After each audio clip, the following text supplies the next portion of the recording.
All right, I'm gonna walk you through a massive pain point, maybe the number one pain point that most of my students come in talking to me about. How do we remember songs? Like, can't remember the song. I've got too many to learn. You've got a gig coming up this weekend and they've all of a sudden thrown 5 new songs in there. It's like our number one job as musicians is to remember music. So how do we do that on this instrument? This isn't something I can really teach you on this instrument, so I'm gonna show you this.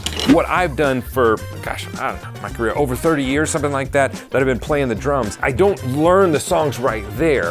The way I learn the songs is I make a song map. You know, picture this, you're trying to learn your favorite song at the drums just because you want to do it for fun, or you get a band call and you're like, oh no, their set list is 30 songs long, how am I ever gonna remember all of that? If you ask me right now, I'm right outside of Nashville, if you had said, hey Steven, I need you to drive to Chicago, I'm not gonna give you a map, I would be completely overwhelmed. I'd be like, I don't even know what I'm supposed to do here. Like, I think it's north-ish from here, but if I have the tools to look at roads and make a road map, it makes learning how to get to Chicago super easy. So I'm not sure why we skipped this step, but I want to show you this because look, very rarely am I going to get this for a gig. Like, I just don't get this transcribed parts, and most of my students come in and they're like, I have this drum transcription. I love drum transcriptions. I've used them myself. Sight reading is something very hard. Playing music's one thing, learning a song is another thing, or reading sheet music, and then doing those two things together, that's a third skill. So we oftentimes are trying to sight read something, you just don't have the skills to do that. It took me years to be able to sight read something. Even whenever I get stuff, this is orchestral charts. For an orchestra show I just did, it was a Journey tribute, right? This is a song I've played for years in bar bands, any way you want it. How long is that song?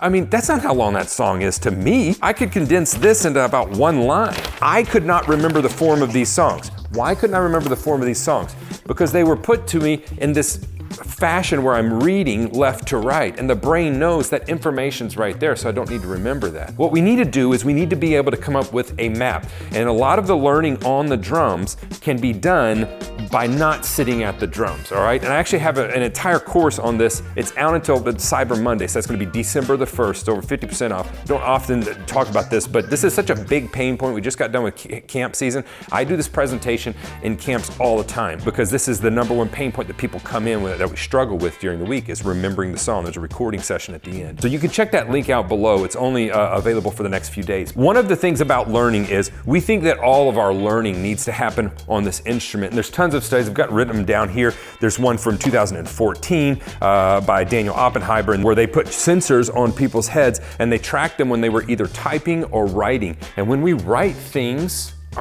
our brain just lights up because our eyes and our brain interpret this as drawing. We remember each letter as a unique activity, whereas typing, we're just kind of going left to right, putting everything down. So many times people say, oh, there's studies. There's actual studies here where writing requires more of the motor neurons in the brain. Now, what are we doing? We're mentally practicing when we're going through and learning these songs. That's what I kind of want to get to you, is all of our practice doesn't have to happen on this drum set. It can happen up here while we're sitting on a plane, while we're riding in a car, while we're sitting in our room. We can be practicing those things. So let's take a simple song. What am I talking about? Steven, what are you talking about? I'm talking about, let's get a song form here. And a song form looks like intro, verse 1, chorus 1, verse 2. That's what a song form looks like. And then details over here. I am not transcribing the song. The main thing I want to understand is, how long is the intro? i.e., how many measures is it? It's 4 measures. Okay, great. The intro is 4 measures long. You're like, Steven, I don't know all the beats they play in there. They usually play 1 beat, unless we're playing like Rush or something, right? They usually play 1 beat in here that we need to probably write down what that beat is, but I don't need to write it 4 times. I know it's 4 measures. Oh, Steven, what if there's a drum fill? Cool. We do this. It's 3 measures, fill. Right? Done this so many times, this has saved my butt so many times. I could give you stories about being at actual venues with actual name artists and they're like, we're playing this song tonight. I've never even heard the song. I have 10 minutes to go through a 7-minute song and get it down so that I can play it that night. So this is stuff that has saved me time and time again. But I need to get the roadmap first. We can dive into the details later. So the first listen through, I'm like, okay, this intro is 4 measures long. This verse is 8 measures long. The chorus is 6 measures long. Verse 2 is 8 measures long. That's what I'm looking for, is that type of a thing. Now let's take a simple song form like the blues. Let's take Pride and Joy by Stevie Ray Vaughan. The blues is a simple song form.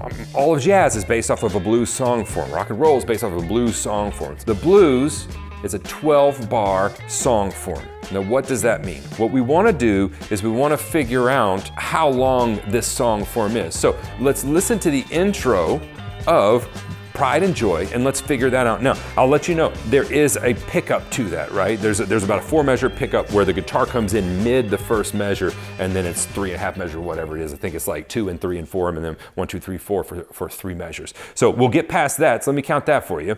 Okay, so here's the pickup. Okay, that's the 3rd measure. Here's the 4th measure, and now we're into the form. 2, 3, right?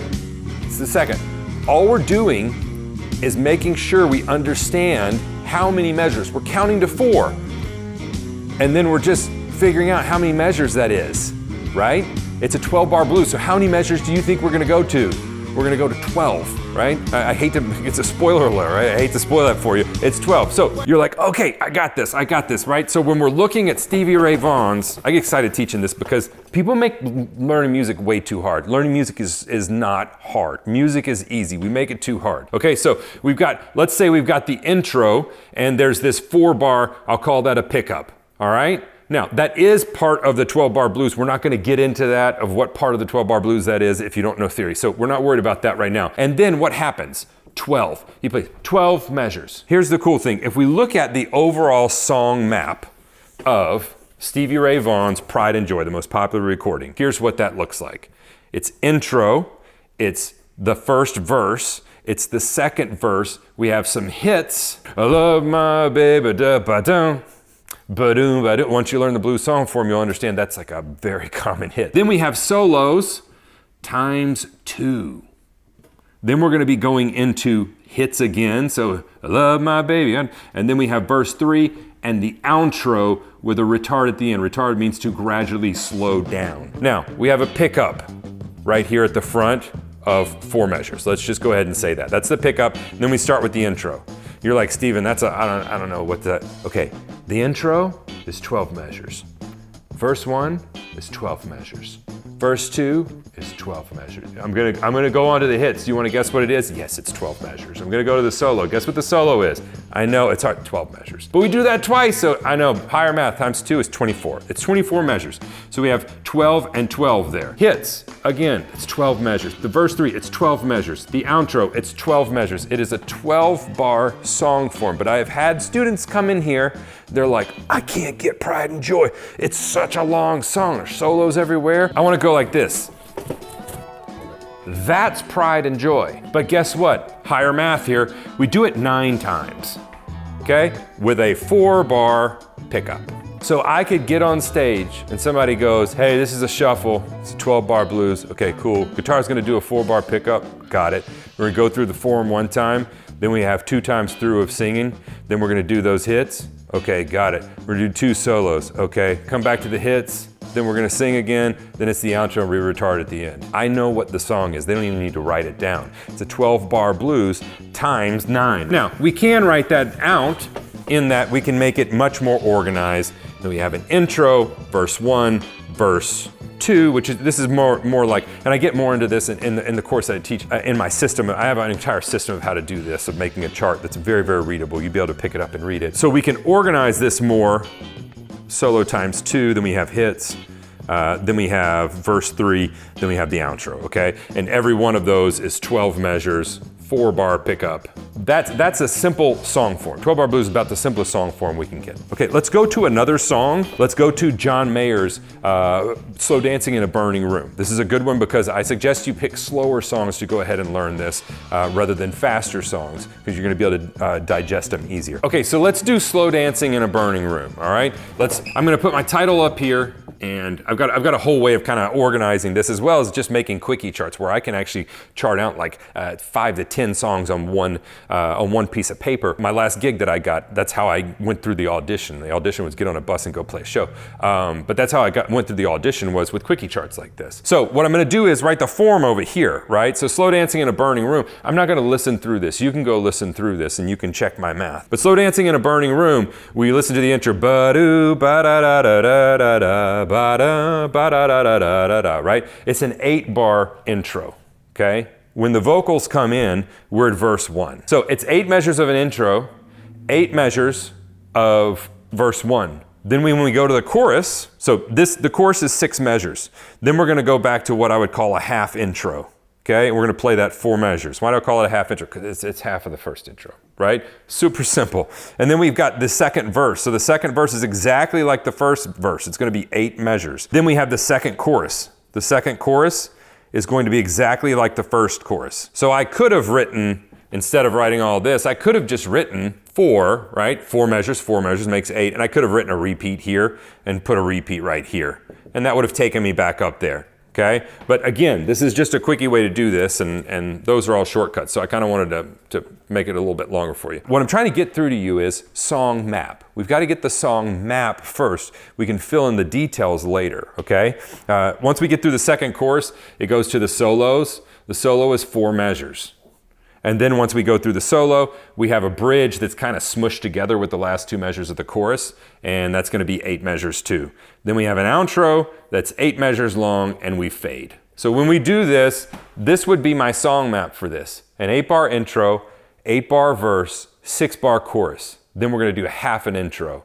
I could actually just tell myself this song form once I saw it, and I would remember it when I went to the stage. But again, this gets better the more you do it. Then we got an 8-bar verse, 6-bar chorus, 4-bar solo, 8-bar bridge, and then we've got an 8-bar outro. Let's see if I can remember all of that. It's an 8-bar intro, it's an 8-bar verse, 6-bar chorus, half an intro, so 4 measures. We've got verse 2, which is 8 measures, chorus 2, which is 6 measures. We go to the solo, which is 4 measures. We go to the bridge, which is smush with the chorus. That's gonna be 8 measures. We have an outro, which is 8 measures. I did not memorize this song for this video. What I wanna get to you is, you can't learn a song if you don't get a roadmap. I cannot drive to Chicago if I don't have a roadmap. I mean, I can wander and get there, but that's really not very time effective. Get the song form first, get yourself a map, then we go back through and we get the details, and we put that down, then we go and we play it at the drums. And once we do that, it's very easy to learn the song because we're already learning the song. Mental practice, tons of studies on sports and all that stuff. Mental practice, the same neurons, the same muscle fibers fire as when we're actually doing the activity. So it's very, very valuable. So by the time you sit down at this drum set, you've already played through this song in your mind, okay? And that's how I've learned countless numbers of songs between 5 and 10 minutes and then gone and played them. Again, if you want to dive deep into this and this is kind of a sore spot for you, I'd love to help. You can check out the Song Accelerator course. There's a huge 50% off discount as well as tons of bonuses right now. You can check that out at the link below, but it is only available for a few days. This video will stay up, but that offer is only available until Monday, December the 1st at midnight. Hopefully this helps. Let me know any questions you got.